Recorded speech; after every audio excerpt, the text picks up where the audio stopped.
Okay, perfect. Nakia from Where's the Buzz? Hi, Kacey. Hi, Omari. How's it going? Hey, Hi, Nakia. Nikita. We're Well, in how are it, you? Thank you. Thanks for having us. Great. And thanks for being here. Congratulations on the movie. It's finally here. It's super cool. I just watched it. It's super badass. Omari, I'll start with you. Man.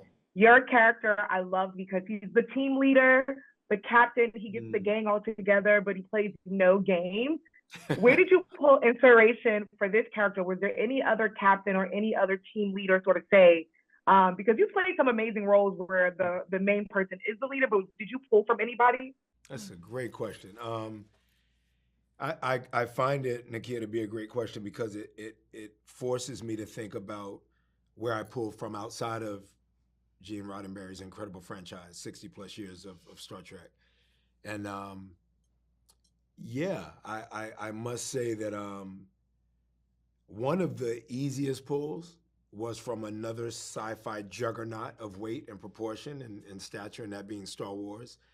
And it wouldn't have been it wouldn't have been a bad pull to pull from Lando Calrissian, played by Billy D. Williams, but it was more so a pull of James Earl Jones and what he brought to Darth Vader.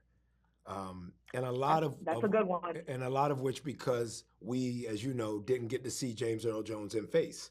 We just heard that ominous voice. And so I felt that it aided me at finding the voice of Alok.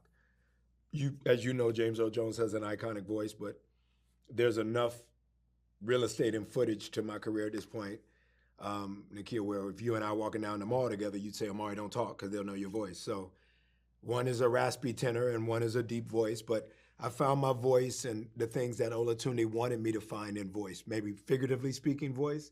I was able to literally find some stuff in that world. And I think Roddenberry would feel that's a compliment equally, that what Star Wars has in a template of James Earl Jones, Darth Vader, I could bring to Alok. He'd be the only one outside of the obvious of William Shatner and what he was as Captain Kirk. Definitely Darth Vader and what presence James Earl Jones had, I used a lot. Yeah, you killed it. Kacey, for you, for Rachel. Yeah, you killed it. You guys both killed it. For Rachel, we've seen her before. She's in the Star Trek world. Yeah. So she's not new, but you're, you know what I'm saying? Like, this is a new spin on her. So how did you put the new spin on this, Rachel? Yes, thank you. Yeah, so obviously Trisha O'Neill did an incredible job with Yesterday's Enterprise. Big boots to fill. What an honor. So the cool thing about what I got to do is that I got to plant all of the seeds that then flower in that episode, right? So I mean, there was a point where I was like going to do a very faithful impression, like I was going to talk exactly like Trisha, and I was going to do all this stuff. And at the end of the day, after a lovely sit down with Olatunde, it was just, we hired you because of your humanity. So bring you, bring your light, bring your power, bring your presence. Your sense of humor. And my sense of humor, yes, I'm a little bit of a goofball. So bring all of that as well. And trust that the script that Craig Sweeney crafted, the direction of Olatunde, that everybody, like fellow cast, crew, everybody showing up, builds this world. Trust that your place inside of it works, that you're doing it. And Tunde was amazing at allowance. And right. like he really allowed me to just focus sort of moment to moment and went, don't worry, I will hold big picture. I will hold big picture. Yeah. You manage this movie. You guys did a phenomenal job. What a phenomenal movie. Welcome to the Star Trek family. Thank you, Nakia. Thank you so much. I love and did you grow up a Trekkie? You're a Trekkie?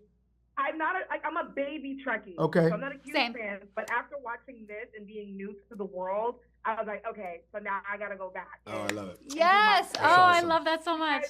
I did that. Congratulations and thank you so much. Thank you, Nakia. Thank you so much. Good luck with everything. Bye. I love your glasses. Thank you so much. Okay, perfect. Nakia from Where's the Buzz? Hi guys, how are you? Hey, Nakia, how are you? Thanks, and you?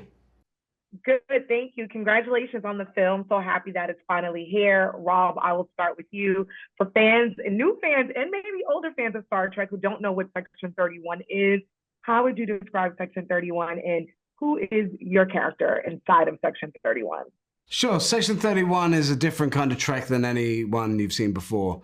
Every different Trek show we're trying to make a different genre for every Trek show and trying to bring in new audiences and make sure that there is a Trek for everyone. It's not just for you, it's for everybody. And Section 31 falls very much into the romance of a space comedy, the Han Solo meets the Guardians of the Galaxy mixed with Mission Impossible kind of capers. It should be absurdist. It should be slightly less serious, at least our version of Section 31. Section 31 as the organization encompasses all the genres, but for us, it's certainly a more lighthearted, much more fun introduction to the Trek universe. And I play Zeph, a man with a heart of gold and fists of steel who lives in a mechanical exoskeleton and likes smashing people and walls and eating sandwiches and cakes. That sums him up pretty astutely. I think you described it perfectly because that's what I got when I was watching it. I was like, I love this version. I'm a new Trekkie, but watching this, I was like, okay, this is pretty cool. I didn't feel intimidated or I didn't feel overwhelmed like I needed to go back to watch any of the older stuff. That's what it's about. What I like about. Nice. That's what it's about, because Trek is intimidating. There's a lot of Trek. Where do you even begin? And like all nerd culture things, they're so gatekept, and like that's the thing we need to get away from. You should be able to pick up an episode of something and go, oh, I enjoyed that. What was it? And this Trek is to bring new people in, ease them into the Trek world, and then go, but also the next generation, shiny, shiny. Exactly. Sven, for you, I love your character. He's super cool, super funny, super different and unique. But we talked about the different genres of Trek and Star Trek. So were you kind of intimidating going into this because you're like, okay, this is Star Trek. I don't know what this is. The fans may or may not like me. Were you a little intimidated? And tell us a little bit about your character. Yeah, I mean, definitely intimidated. I never kind of said, will they not like me? But I think that there's an onus and a responsibility to do justice to something that is iconic.